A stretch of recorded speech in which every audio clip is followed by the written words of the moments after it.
ओं श्री साईनाथाय नमः। आज श्री साई सच्चरित्र द्वाविंश अध्याय आंभे मैंने शुणा मृत्युर विताड़न। बाबा जोगु शिरडी पवित्र धाम हो जाइतिला। धार्मिक भक्त माने सद्गुण लाभ करने आशारे दिन राति धाड़ी लगाइथिले।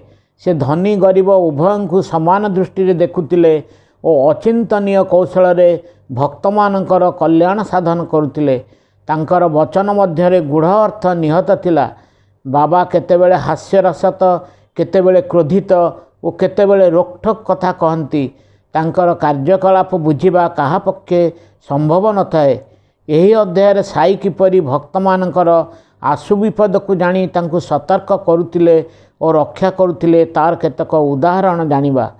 अहमदनगर काका साहेब मिरकर पुत्र बाला साहेब मिरकर कोपर गाँव रे मामलतदार थिले। से थरे सरकारी गस्तरे चितली जीवा बाटरे साईंकर दर्शन पाई शिरडी रे अटकी थिले। बाबा को प्रणामर परे परे बाबा साथी दुख सुख हेउतिले। सामांग समेत अनेक भक्त सेठारे उपस्थित थिले। बाबा बाला को कहिले ये आम द्वारका माई मस्जिद कोଳରେ बसिथिबा समय से पिलामानकु रक्षा करिथांती।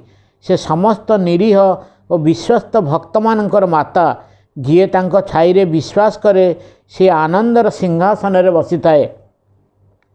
बाबा तांकु उदी देई तांकर हस्त बालांग मस्तक रे स्थापन कले एवं तांकु पुनः प्रश्न कले, तुम्बे लंब बाबा अर्थात साप और तांको शक्ति को जानी छटी, किंतु से आमर कौन करिवो, आमे द्वारका माईर संतान।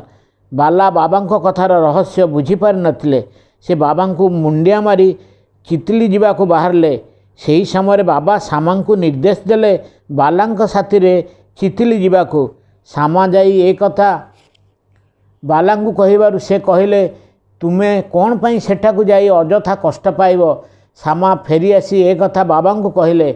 इतिमध्य मिरकर तांका निर्णय उपर संदेह करथिले और से पुनश्च सामा को धरी गले। चितलीर मारुति मंडपरे तांकर रहिबार बंदोबस्त होइतिला। सेमाने बिछना पकाई लंठन आलुरे गपसप हेउतिले। राति 10टा बाजी जाइतिला। मिरकर खंडिए खबर कागज पढ़िबारे व्यस्त थांती। सेही अशुभ मुहूर्त रे समस्तक अजाणतरे गोटे साप बालांक तौलियार गोटे मुंडरे शोइतिला। उपस्थित पियनटी शब्दरू साप कथा जानी पारिथिला और से साप साप बोली पाटी करथिला। सामा बाबा को मने मने स्मरण कले, किंतु भाग्य जोरु सापटी धीरे धीरे दूर को चली जाउथिला। लोक माने पर ताकु सेठी मारी देइथिले। यही घटनारू मिरकार बाबांकर दयालुता और सर्वज्ञता गुण जानी पारिथिले। नाना डेंगले नाम जड़े प्रख्यात ज्योतिष बापू बुटी सांगरे शिरडी रे थिले। से बापू को कहिले, आज तुम पाई गोटे खराब दिन, किछि गोटाए विपद तुम उपर पड़िबो, सतर्क रुह। तापर जेतेबेले बुटी बाबांग दर्शन पाई मस्जिद को गले, बाबा बुटी को पचारे, ये नाना कौन कहूला, तुमर मृत्युजोग अच्छी बोली कहूला कि तुम्हें किछि भय कर नाही। संध्या बेले बापू पाइखाना जीवा बेले गोटे साप देखी बाहर को बाहरी आसीथिले। तांकर चाकर बाड़ी आनिबा भितरे से गात भितरे पशि सारिथिला। तांकर असमय कटि जाइथिला। आउ दिने कोपरगाँ तालुकर अमीर शक्कर आंठू गंठी बात बाहरी थिबारु बाबांक आश्रित होई चौभाड़ी रे 9 मास रहिथिले। से चौभाड़ीर आबुड़ा खाबुड़ा चट्टाण और आर्द्रता भितरे इच्छा नथिले भी बाबांक आदेश रे रहिथिले। बाबा दिने छाड़ी आउ दिने चौभाड़ी रे रात्रि यापन करुथिले, किंतु अमीर को चौभाड़ीर बंदी परिवेश भल लागु नथिला। दिने बाबांकर अनुमति न नेई से कोपरगाँ जाई एक धर्मशाला रे रहिथिले। से गला बेलू सेठी जने फकीर मुमूर्ष अवस्था थिले। से शोषरे आतुर होई पानी टोपे मागिथिले। अमीर दया बही तांकु पानी टोके देवा बेलू तांकर प्राणवायु उड़ी जाइथिला। से भारी भयभीत होई पड़िथिले। तांको मनरे आसिला, एपरी अवस्था तांकु जदि केही देखिबो तेबे फकीरर मृत्यु पाई तांकु दायी करा जाई पारे। यह भावी साईं को स्मरण करी राताराति शिरडी को फेरी आसी आश्वस्ति होइथिले। पर अमीर उत्तम आचरण देखाइले और बाबांक कृपारू संधिवातरू आरोग्य लाभ करथिले।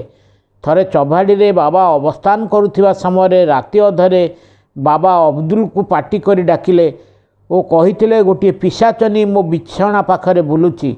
अब्दुल लंठन आनी बाबा चारिपाखे खोजाखोजी कला और किसी देखिपारानी। बाबा कहले भल भाव देख। बाबा तंगर सटका भूमि उपर पुटुले। अमीर मध्य पाटी शुणी उठी पड़ते।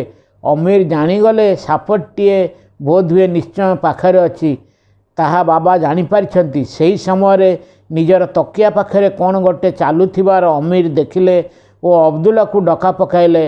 अब्दुल आलुओ आनिया परे जना पड़िथिला गोटे साप मला बांधी अच्छी ताको सांगे सांगे मारी दिया जाइथिला। बाबा एहीपरि कही अनेक विपदरू भक्त मान को रक्षा करछंती। आउ दिने काका दीक्षित राति रे पोथी पढ़िला बेले हिमद आग्रह रे रामायणर हनुमान को कथा आग्रह रे शुणुतिले। सेही समय तांको अजाणतरे गोटे विषाक्त कंकड़ा बिछा तांको कांध उपर को उठी उपराण रे शांत होई बसिथिबार देखिले। रामंक कृपारु हिमद उपराणर दुई मुंड को सावधानता सहकारे गुड़ाई कंकड़ा बिछा को बगीचा को नहीं सेठारे पकाई देइथिले। एही अध्याय रे शेषरे भक्त मुक्ताराम को कथा शुणी समाप्त करिबा। शिरिली रे काका दीक्षित कोठा उपर महलार झरका पाखरे गोटे विषधर साप देखा देइथिला। उज्जवल आलोकरे जलका होई गुड़ेई होई रहिथिला। ताकू केमिति मारी दिया जीवो सेही मुहूर्त रे समस्ते चिंता करुथिले, किंतु लंठन आनिबा भितरे से पलाई जाइथिला। तार मृत्यु समय पहुँची नथिला और आंभ मानकर भाग्य मध्य टाण थिला। मुक्ताराम कहिले भल हैला नहले प्राण हराई थांता, किंतु हिम्मत मनरे आघात पाई कहिथिले विपज्जनक प्राणी को दया ठीक नुहे। एमिति जुक्तितर्क चलीथिला। सकाळे निदरू उठी बाबांक दर्शन पाई गला बेलकू बाबा समस्तंक अंतरर भावना को जानी हिम्मत को गत राति कौन आलोचना चलीथिला बोली पचारिथिले। हिम्मत बाबांक आगरे संपूर्ण घटना वर्णना करथिले एवं साप को मारिबा उचित कि अनुचित बाबांक पचारिथिले। बाबा मात्र पदे कथा कहिथिले, ईश्वर समस्तंक घटरे एपरिक साप और बिछा मध्यरे विराजमान करुछंती, तेणु आमे समस्ती को भल पाइबा उचित। सार कथा ईश्वर पृथ्वीर लगाम धरिछंती, आमे समस्ते तांको आदेश रे चालुचु। साप हेउ कि बिछा हेउ केही किछि तांको इच्छा बिना किछि करि पारंतिनी। तेणु आमे सबु प्राणी को दया करिबा उचित। ओम श्री साईनाथाय नमः। हे प्रभु संसार समस्तंकर मंगल हो। यहाँ अकिंचन दीप्तिरंजन आपण पाखरे कोटि कोटि निवेदन।